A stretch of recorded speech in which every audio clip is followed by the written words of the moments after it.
Tiago 5,17 diz assim, ó, Elias era uma pessoa frágil como nós. Ele orou fervorosamente, rogando para que não chovesse, e não choveu sobre a terra 3 anos e meio.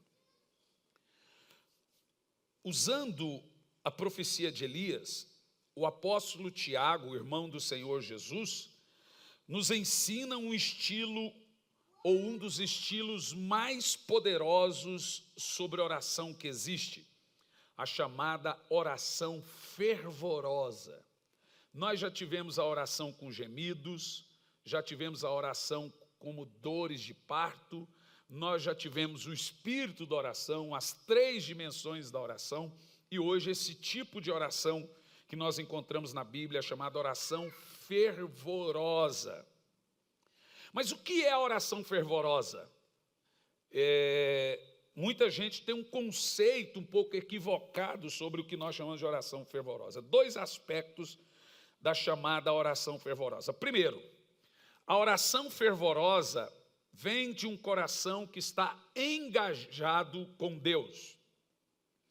Então, oração fervorosa, em primeiro lugar, não é não orar mecanicamente, orar no automático. Sermos fervorosos diante de Deus, meus irmãos, significa não fazermos ou não ficarmos no automático, orando ao vento. Sabe quando você dobra o joelho para orar, ou quando você está orando, você fica repetindo palavras das quais você não se lembra do que falou, palavras ao ar. Esse tipo de oração, ela não tem valor algum diante de Deus. Oração fervorosa, então, é não fazermos nossas orações inconscientes para o ar. Orar fervorosamente é focar as nossas mentes no Senhor enquanto oramos. Em segundo lugar, a oração fervorosa é uma oração persistente. De acordo com Mateus 7,7, Lucas 11, versos 5 e 10 e também 18, do 1 ao 7 a seguir, nós encontramos essa palavra oração fervorosa ou oração persistente. E o que é oração fervorosa ou oração persistente, ou a palavra traduzida como fervoroso aqui nesse texto? A palavra fervorosa no grego, no original, é pruxistes, que é traduzida fervorosamente, mas significa persistentemente. É uma oração de gente teimosa, é uma oração de gente insistente. Então, quando Tiago diz que Elias orou fervorosamente, diz que ele orou com uma oração insistente, persistente. Precisamos nos recusar, meus amados irmãos, a receber respostas negativas quando nossas orações estão de acordo com a vontade de Deus. As respostas negativas vêm quando as nossas orações não estão alinhadas à vontade de Deus. Mas quando as nossas orações e vida estão alinhadas com a vontade de Deus, a Bíblia Sagrada nos ensina a insistir com Deus. Daí-se o termo fervorosamente, recusar o não como resposta, ou o silêncio como resposta. Porque o Senhor mesmo disse, orarás a mim, e eu te responderei, quando orares a mim de todo o seu coração. Então, a Bíblia Sagrada, no movimento da oração, ela nos ensina a jamais parar de pedir, parar de orar, parar de bater e parar de buscar. Todo que bate, se abre, todo que pede, recebe, todo que busca, encontra. Quem disse isso foi Jesus. O apóstolo Paulo nos chama a orar com toda perseverança ou persistência, ou seja, fervorosamente. Em Efésios 6, versículo 18, ele diz assim, orai no Espírito em todas as circunstâncias, com toda a petição e humildade. Observe a palavra, insistente. Tendo em mente, vigiai com toda a perseverança na oração por todos os santos. Observe a palavra insistente. Aí temos a palavra fervoroso. Nós aprendemos algumas desmistificações com isso. Em Colossenses 4,12, falando do nível de oração de um discípulo por nome Epáfras, nome bonito você põe no seu filho, Epáfras, Paulo diz o seguinte, sobre o seu discípulo que orava bastante, olha o que Paulo fala, ele sempre, sobre Epáfras, está guerreando por vós em suas orações. Olha o que diz, ele está guerreando por vós em suas orações. Ou seja, ele está orando fervorosamente por vocês. Que coisa linda para se falar de um discípulo. Isso, meus amados, é o que nós chamamos de oração fervorosa. Jeremias também nos diz o que é oração fervorosa. Jeremias 29:13 diz, vós buscareis e me encontrareis quando me buscardes de todo o seu coração. Como nós já aprendemos que oração fervorosa é orar concentradamente, com a mente toda ela focada a Deus, sem nenhum desvaneio, sem nenhum deslize. Isso é orar de todo o coração, é orar de maneira concentrada. Essa é a oração que chega no céu, chamada oração fervorosa. Vocês vão me encontrar quando todo o seu coração estiver olhando para mim. Quando ele não estiver dividido entre o cocô do cachorro, dar banho no cachorro, lavar o carro, pagar a conta, levar o menino na escola, e pagar a conta e boleto. Quando você orar e todo o seu coração estiver ocupado por mim, você me encontra. Deus não aceita ser dividido. Ele não aceita. Irmão, Deus não quer muito de você. Ufa, não, Deus quer tudo de você. Muito não é bom. Ele só aceita tudo. Porque se Deus não tiver tudo, ele não tem nada. Então, oração fervorosa desmistifica alguma coisa que eu quero mostrar a você aqui. Não é uma oração barulhenta. Na realidade, o barulho se dá porque as nossas emoções, elas são tomadas pela unção. Isso é normal. Deus gosta, Deus não tem problema com isso. Mas tem aqueles também que não emergem dessa situação barulhenta. Eles também são atendidos de igual modo com aqueles que emergem das suas emoções. Normalmente as pessoas dizem que uma igreja avivada é uma igreja barulhenta. Uma igreja avivada é uma igreja obediente. O barulho ou os sussurros da oração, como eles vão surgindo de uma igreja que passou a dar lugar, a não controlar a sua emoção. Então ele é mais que um sinal de que você passou a dar lugar a Deus. Então você entende que uma igreja avivada é a barulhenta, não é por causa do barulho. É porque eles passaram a perder a timidez e dar lugar a Deus. Mas tem gente meio silenciosa. Nem é por isso que as suas orações não são fervorosas. Veja, o fervor na oração não é medido pelo volume de nossas orações. Isso até parece óbvio, mas deveria ser óbvio, mas não é. Ô irmão, você é muito frio, irmão. É bonito uma igreja com que solta, que transparece o seu avivar diante de Deus.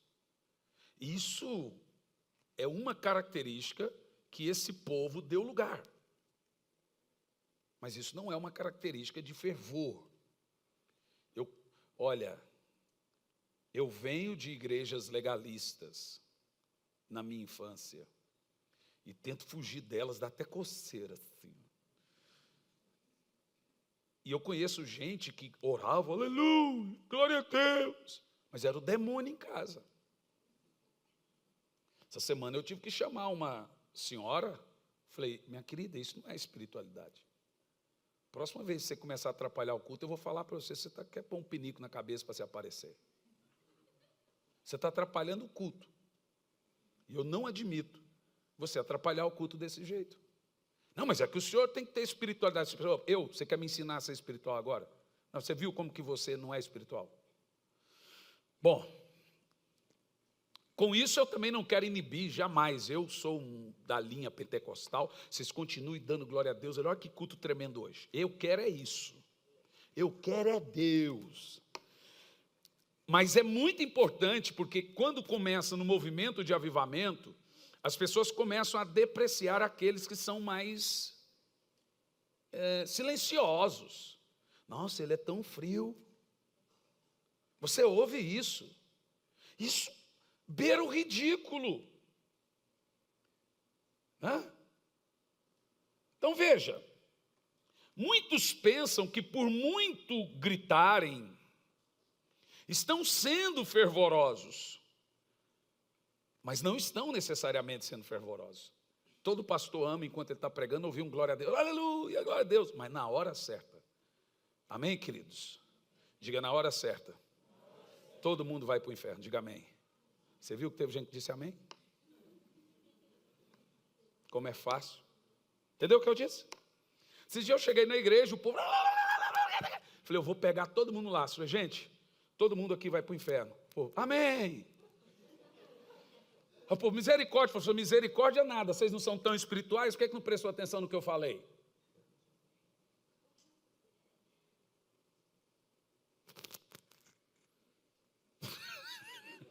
Acabou com o culto. Eu falei, mesmo eu falando, teve gente que disse, amém. Ligou, amém. Você entendeu? Você entendeu o que eu disse? O culto ele tem que ser focado e tem que ser racional. Paulo nunca inimiu dons, ele organizou. Em tempos de avivamento, aí é o papel do pastor em pôr cada coisa no seu lugar, para não virar religiosidade, para não virar histeria e fanatismo. Eu quero uma igreja avivada. Senhor, derrama teu fogo. Vai chegar o dia que nós vamos chegar aqui e dizer, e o fogo desceu. Hoje eu posso dizer que o fogo desceu. Diga amém. Eu vejo que tem muitas pessoas, e aqui vai um dado sério para você, que não valorizam as suas orações, porque acham que as suas orações não chegaram até Deus, porque são frias. Obviamente, irmãos, eu tenho pelo menos umas 30 mensagens sobre oração e vida no Espírito para vocês, eu vou até Deus mandar. Uma delas é o valor das orações de 5 segundos. Aquela oração pobre que tu faz. Senhor, eu sei o quê. E ela está na Bíblia. E as pessoas, elas pensam que as suas orações não são boas, porque elas são introvertidas. Elas conseguem chorar, mas não conseguem externar. Elas conseguem sentir o poder de Deus, mas não conseguem externar. E aí você vai numa igreja dessas modelo do pentecostal tradicional, as pessoas vão olhar e vão dizer, você é muito frio, você não é fervoroso. E aí eles até impostam a voz, digníssimo, magnânimo, soberano Deus. Ai, parece que tudo fala igual. Todo mundo tem a mesma corda vocal. Então assim, não confunda a oração fervorosa, culto fervoroso, louvor fervoroso com culto emocionado. Eu creio que, a Bíblia espera que as suas emoções estejam envolvidas no culto. Daí é quando externamos, igual hoje, meu Deus, que culto. Continuem assim, fervorosos e externando as suas emoções diante de Deus. Mas entenda que tem pessoas que não são como você.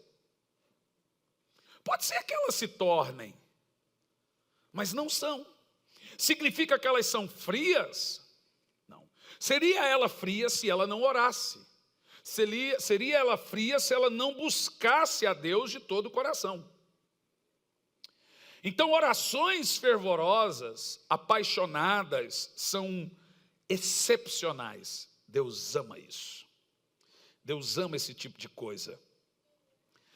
Mas, nem no quarto de oração, você ora impostando a voz. Senhor Deus Todo-Poderoso, Papai, bom dia Espírito Santo. Imagina você olhando para sua esposa, amor da minha vida.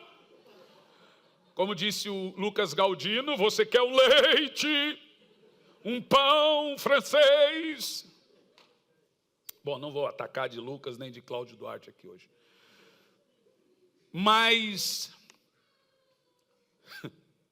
oração fervorosa, e veja bem, se gritos fossem sinônimos de fervor, 99% dos crentes seriam fervorosos e atendidos, porque 99% dos crentes são emocionados diante de Deus.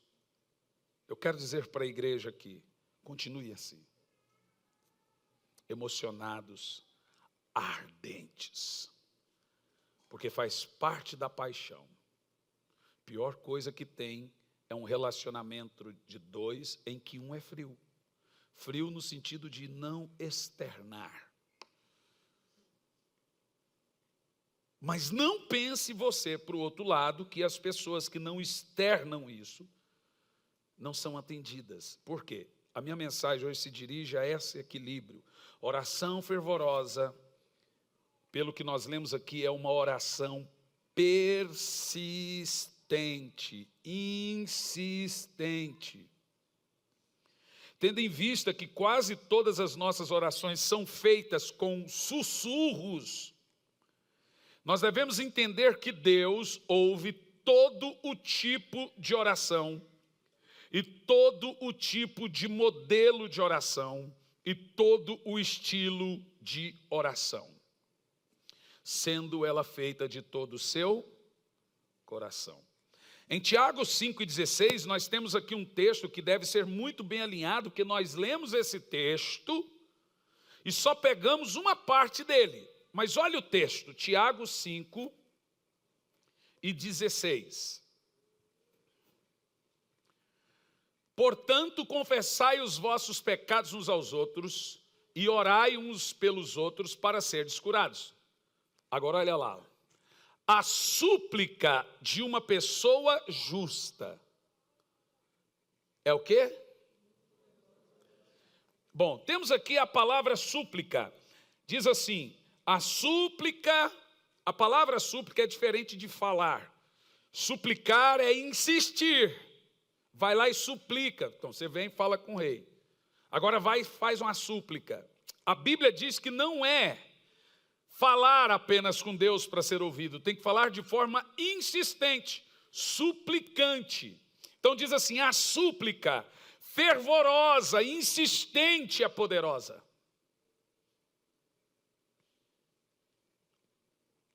Então oração fervorosa é uma oração suplicante, insistente, indesistente. É aquela oração que você não desiste de suplicar. Oração fervorosa é todo tipo de oração insistente de todo o coração. Todos os estilos de oração e modelos de oração insistente que são feitos de todo o coração. Então, em suma oração fervorosa é persistente de todo o coração e não automática. Vamos repetir isso? Persistente de todo o coração e não automática. Qualquer oração que está no automático é melhor, é a mesma coisa que falar com o seu cachorro. Quer dizer, com o seu cachorro ainda ele responde banando o rabinho.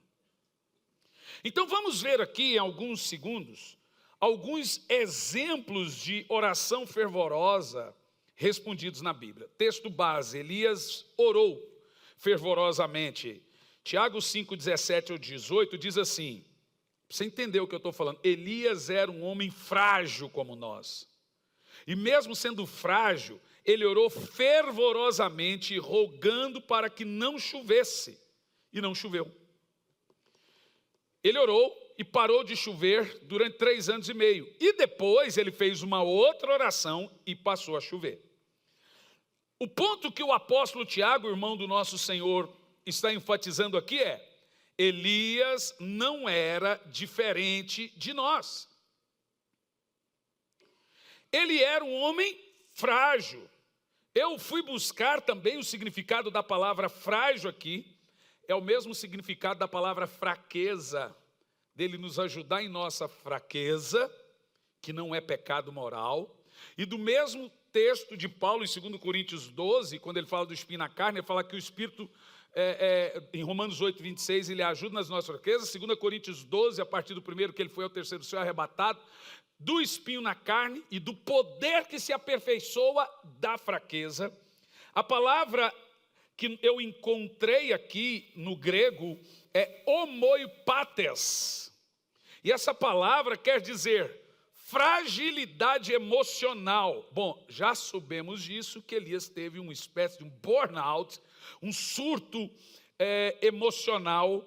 E aí o apóstolo, irmão do Senhor, vem dizer que Elias sim tinha problemas emocionais.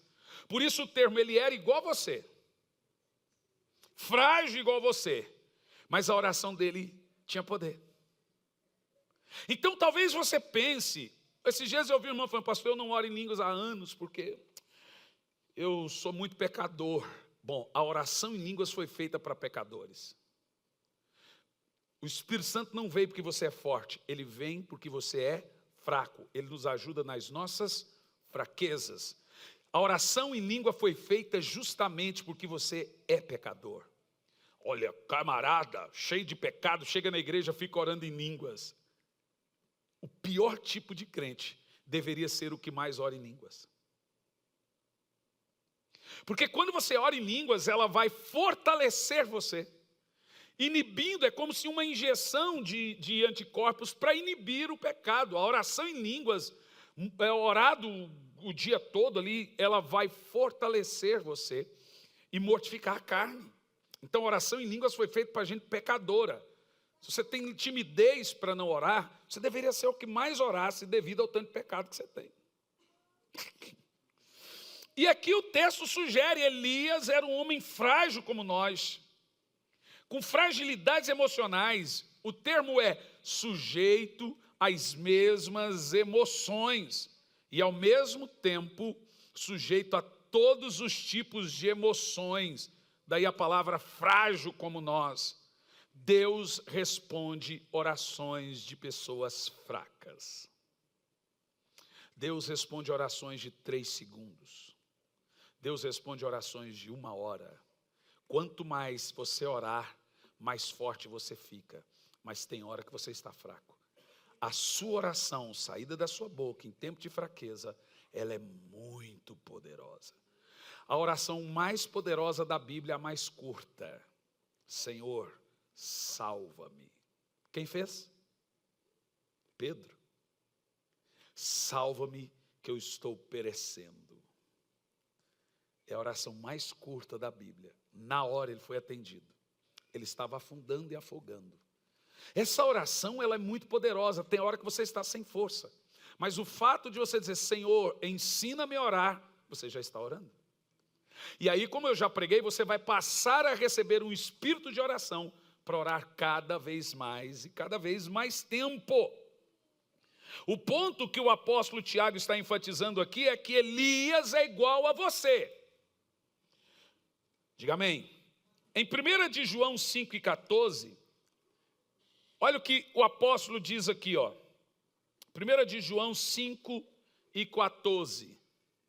E esta é a segurança que temos para com ele, que se lhe fizermos qualquer pedido, agora leia você, vamos ler. Se lhe fizermos qualquer pedido de acordo com a vontade de Deus, temos a certeza que ele nos dá atenção. Agora os irmãos devem prestar atenção no termo de acordo com a vontade de Deus. Toda oração em convergência com Deus será atendida. Em Romanos 8:27, temos mais uma vez o termo dizendo que a oração que chega diante de Deus é só aquela alinhada com a vontade de Deus. E aquele que sonda os corações conhece qual é a intenção do Espírito. Vamos ler o resto todos? Porque o Espírito insiste fervorosamente, suplica pelos santos em conformidade com a vontade de Deus. Irmãos, eu tenho que pregar sobre a vontade de Deus aqui, eu vou ter que pregar. Uma hora dessa, já está carecendo. Ou seja, põe para mim aqui aquele quadro para eu dar esse exemplo, bem aqui. Gente, ajuda o pastor Lori, por favor, filhão. Toda oração, presta atenção, para ela ser atendida e gerar o efeito necessário que devemos, fervoroso, ela deve ter convergência com os interesses de Deus para a sua vida. Veja Efésios 1:10. Efésios 1:10, por gentileza.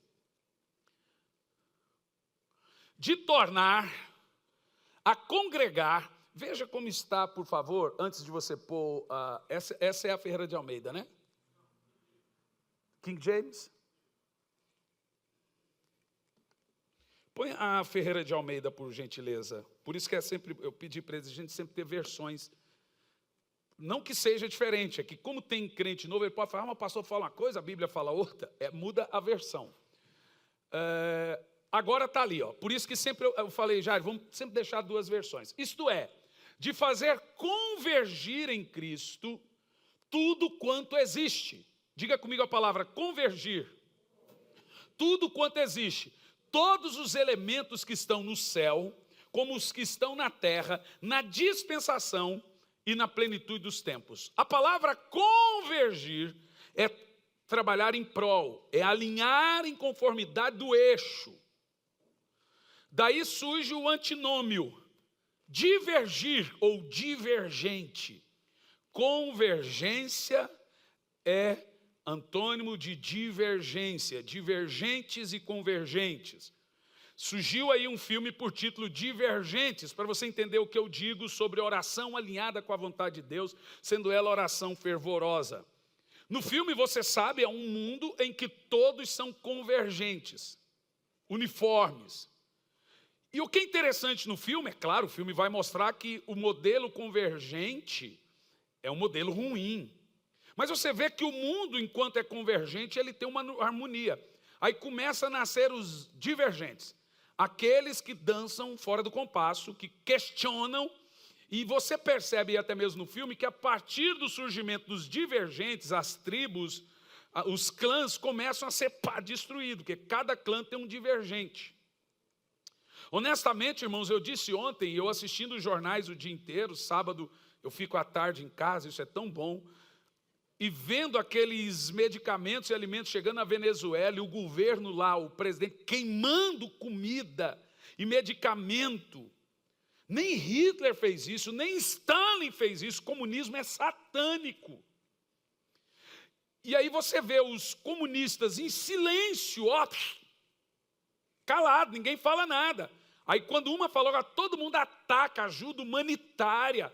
Eu falei assim, tem que ser muito mau caráter para ser a favor de uma ideologia dessa. Ou, todo divergente, ele tem uma psicopatia.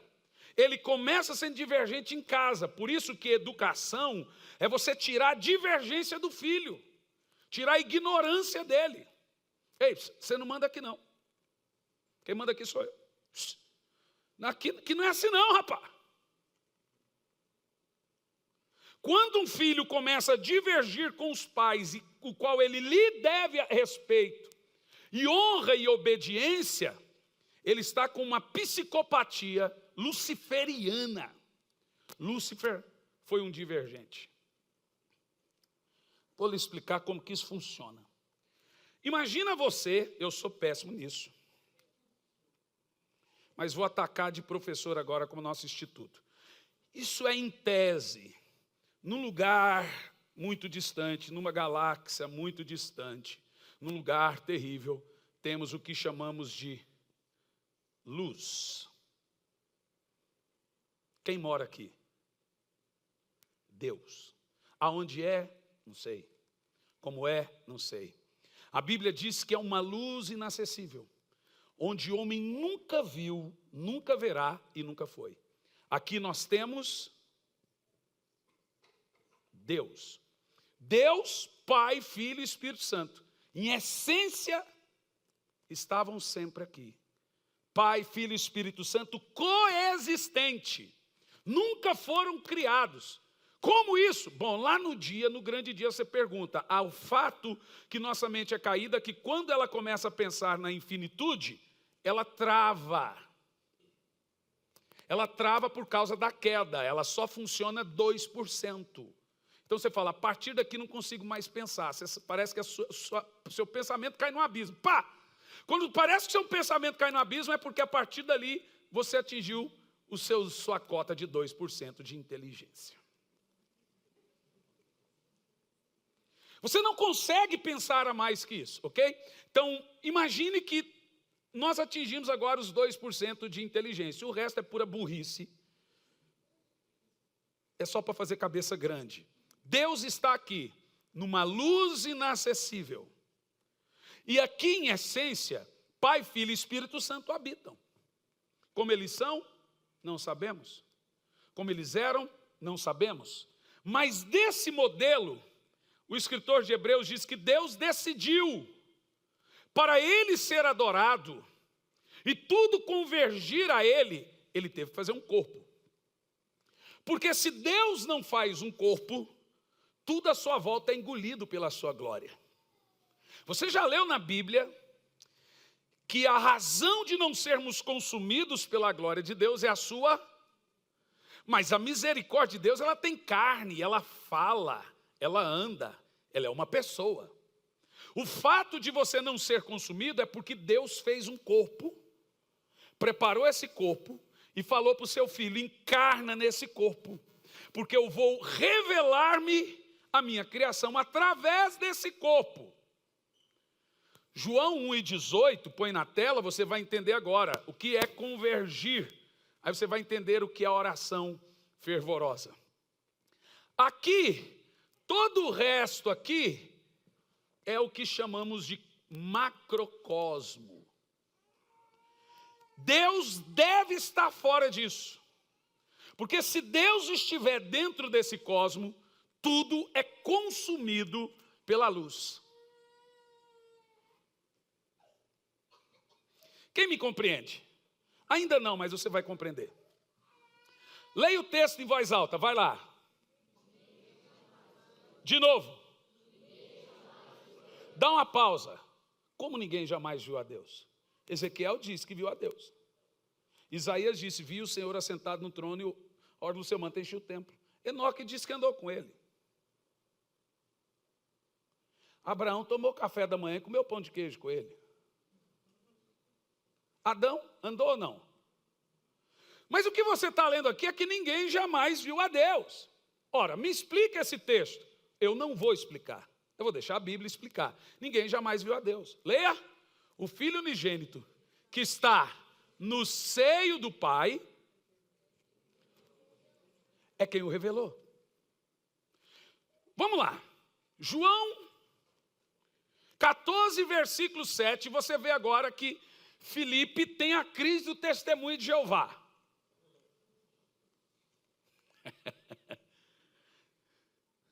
João 14, 7. Se vós de fato tivesses me conhecido, também conheceria meu Pai. Ok? Agora olha o texto. Desde agora o conheceis e o tendes, bugou de vez. Deus nunca foi visto. Paulo diz, nunca será visto. Deus é luz. E se você chegar perto dele, você é consumido. Moisés temeu isso. Deus falou, entra na rocha. E eu vou passar. Não olhe. Senão você morre. E Deus sabendo que o homem é mala, Deus sabendo que o homem é cheio de matraque, Deus ainda tapou com a mão, porque Moisés ainda tentou olhar. Então veja. Agora você vê assim, ó. Desde agora me conheceis e o tendes visto. Mas visto como? Se ninguém jamais viu a Deus. Continua o texto. Solicitou Filipe, não entendeu nada. Senhor, mostra-nos o Pai, que é suficiente. Em outras palavras, foi grosseiro. Senhor, o Senhor é bom, o Senhor é bacana, mas a gente quer o Pai. Aí Jesus, um gentleman, igual o pastor Hernani, disse assim: há tanto tempo estou convosco, e não me tendes conhecido, Filipe? Aquele que vê a mim, vê o Pai. Como pedes, mostra o Pai? Viu? Filipe não entendeu nada. Jesus tinha falado assim, volta o verso 7. Ó, bugou, crente é um negócio terrível. Se vocês me conhecessem, conheceria meu Pai. Porque agora estão conhecendo e estão vendo. Filipe entendeu? Nada. Olha o 8. Senhor, bacana, mas mostra o Pai. Jesus falou assim, um dia eu vou mostrar o Pai para você. Nada disso. A maneira do Pai ser visto é convergência. Ele fez um corpo. Encarnou o Filho nesse corpo. Ele fez um corpo. Agora veja, esse corpo de Jesus foi feito como primogenitura de toda a criação. Antes de nada existir, a primeira coisa que Deus fez foi um corpo. Está aqui o pontinho. Esse corpo não se chamava Jesus, mas se chamava Cristo. Aí você vai ver lá, se você não crê que Jesus, o que fez carne, é o Cristo da eternidade, você não é salvo. O Cristo é o título. O Jesus é o nome. Jesus, por isso que é Yeshua HaMashiach. Não é Yeshua Mashiach. Ou nem é Espírito Santo, é Ruach HaKodesh. Não é Ruach Kodesh. Ruach HaKodesh. Ha, uma preposição hebraica. O Espírito, o Santo. Ou seja, o nome do Espírito Santo não é porque ele é santo, apesar que é porque ele tem a função de santificar o homem, porque é Espírito, o Santo. Jesus, HaMashiach. Jesus, o Cristo. Aí João vai dizer que a prova que alguém tem espírito de anticristo é que ele não crê que Jesus é o Cristo. O Cristo é o que está aqui na luz inacessível, para sempre existiu. Esse é o Cristo. Esse Cristo é a forma corpórea que Deus fez em primeiro lugar antes dos anjos. Quando Deus decidiu fazer o universo, Ele fez um corpo. E esse é o primogênito, não o Cristo. Jesus sempre existiu, mas o corpo é o primogênito da criação. Baseado nesse primeiro corpo do Cristo, Ele fez anjos e fez os homens. Nós somos feitos à imagem e à semelhança de seu Filho, Romanos 8:29. A imagem e a semelhança de seu Filho os fez. Yes. Depois que Deus fez esse Cristo, eu vou pôr ele mais para baixo, porque de acordo com a Escritura, ele tem que estar como o Sol está para os planetas. Ele está bem no centro de todas as coisas. Centro da igreja, centro do universo. E aí o que é convergir? O que Efésios 1:10 está dizendo? Que é uma oração alinhada. É isso aqui, meus irmãos. Depois que Deus fez o corpo e o Filho é o corpo, foi esse corpo aqui, ó. Vamos pôr a terra bem aqui. Foi esse corpo aqui, ó, que se fez carne aqui. Ele sempre existiu. Foi esse corpo que é o verbo aqui, coexistente, Pai, Filho e Espírito Santo, coexistente na luz inacessível. Foi um corpo preparado, porque esse corpo deveria ser convergido a ele para a glória de Deus. Nós somos feitos para a glória de Deus. Diga para a glória de Deus. Deus aqui, faz isso aqui, ó. A luz inacessível aqui é consumido pela luz. Então Deus criou uma forma para ele habitar nessa forma. Colossenses 2:9 diz assim, nele, Colossenses 2:9, habita sangue, fogo, corporalmente. Vê Maria! Colossenses 2:9, Colossenses 2:9, nele habita corporalmente toda a plenitude. Bom, plenitude está aqui. Apesar que eu pus um pedacinho para a luz inacessível, ela consome todo o grande macrocosmo. Nós somos microcosmo, universo macrocosmo. Deus não pode estar aqui. De acordo com a lei da termodidática, tudo aqui está deteriorando. Se Deus estiver aqui, Ele está deteriorando. Se Deus estivesse aqui, Ele não poderia ser adorado. Então Ele tem que estar de fora de tudo que é deteriorado. Deus está no lugar que você não imagina, de fora. Agora lá, lê em voz alta, vai. Pois somente em Cristo habita no corpo de Cristo toda a plenitude de Deus. Ele é a imagem visível do Deus invisível. Aí o que Deus faz? Cria anjos e fala, todos os anjos te louvam. Aí uma racinha de divergente não quis, caíram e viraram demônios. O que é convergência? Voltando a Efésios 1:10. O que é uma oração convergente? É uma oração que alinha-se ao centro. De tornar a convergir. Tudo vai. Então nós estamos aqui, né? A oração vem aqui. E a oração convergente, ela vai girando em torno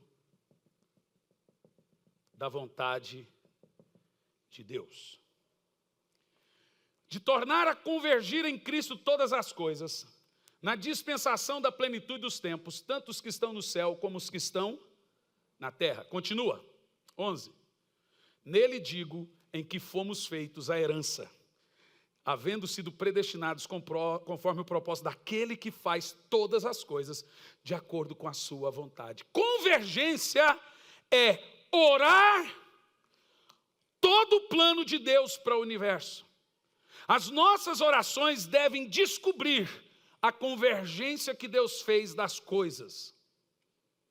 Quando você ora fora dessa convergência, você está divergindo do que Deus quer. O universo obedece a Deus, os anjos obedecem a Deus, os animais obedecem a Deus, as estrelas obedecem a Deus, os demônios obedecem a Deus. O homem é divergente.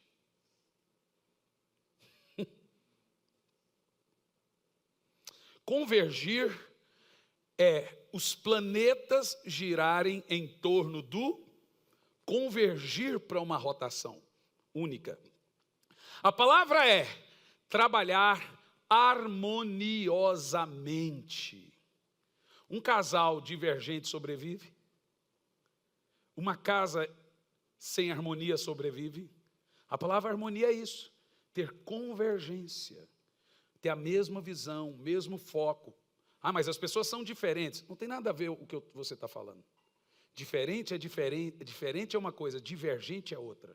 Divergente é oposição. Com Deus não existe oposição. Eu vou fazer o seguinte, irmãos, isso aqui é muito profundo. Você vai aprender no próximo culto a orar à vontade de Deus. Quem quer aprender a orar à vontade de Deus? Porque a única oração que Deus ouve é aquela convergida à sua vontade.